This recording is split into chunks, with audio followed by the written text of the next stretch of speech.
suuraa background suuraa keenya rakkina tokko malee secondi 15 gidduutti editii tokko malee remove akkatti goonudha. Suuraa isa kana gara kanaatti akkamittiin remove gochuu dandeenya kan jedhu wajjin ilaalla. Amma maal goona application tokko jira. Applicationichi maqaan isaa Chrome jala galuudhaan yookiin immoo Opera Minis ta'uu danda'a. Kan internetiin fayyadamtan kan jiru as jala dhuftanii remove it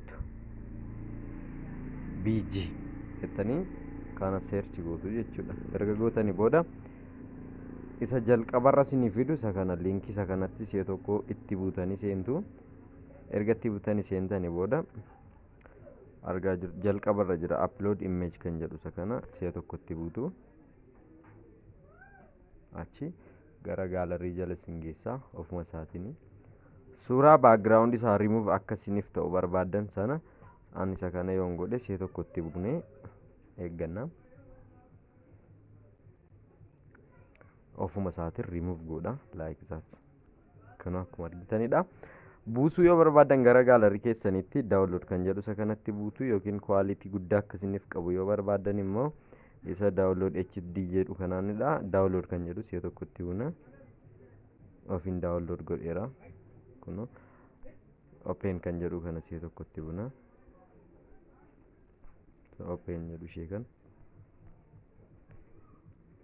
kuno suuraa sana fuudhee akka nu godheeti jira. Amma asuma irratti background isaa jiru yoo barbaanne edit kan jedhu tokko jira kunooti isa si'a tokko itti buuna.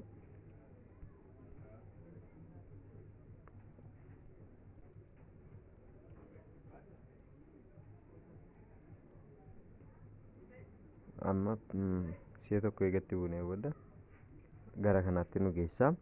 Background isaa blur yaa ta'u taanaani background isaa remove blur yookiin immoo waan tokko akka nu godhu warra kana jalaa filannaa. Kunoo gaafan kanatti buusa jalqabaatti kun akka godha, isa lammaffaatti gaamboo akka godha, sadaffaatti gaamboo akka godha.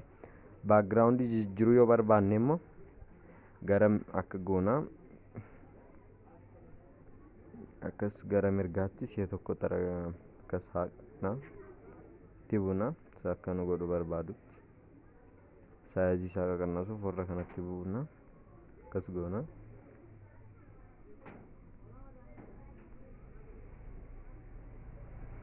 Background ofiin nu jijjiira akkas goona. Isa kanaan fayyadamaani. Sanaan booda blur isaa xiqqoo nan dabala.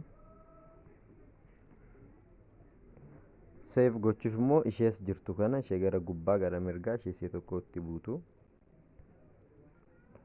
Achi download image kan jedhu isa kana isa gara gadi share yoo son ta'in isa si'a tokko itti buutu. Kan download jedhu as jira isa si'a tokko itti buutu. Download gochaati jira akkuma silaa kuno open jedhee fideeti jira. Kuno as jirti ishee si'a tokko itti buuna. Suuraan hojjetanni kunooti bifa salphaatiin jechuudha. Hayee daawwattoota kushtiiba chaanaalii keenya subscribe share nu gochuun dagatinaa. Gaaffii qabdan yoo jiraate immoo waa'ee appilikeeshinoota akkasii karaa koomentii nu kaa'uu dandeessu. Isin jaalannaa share subscribe comment nu gochuun dagatinaa.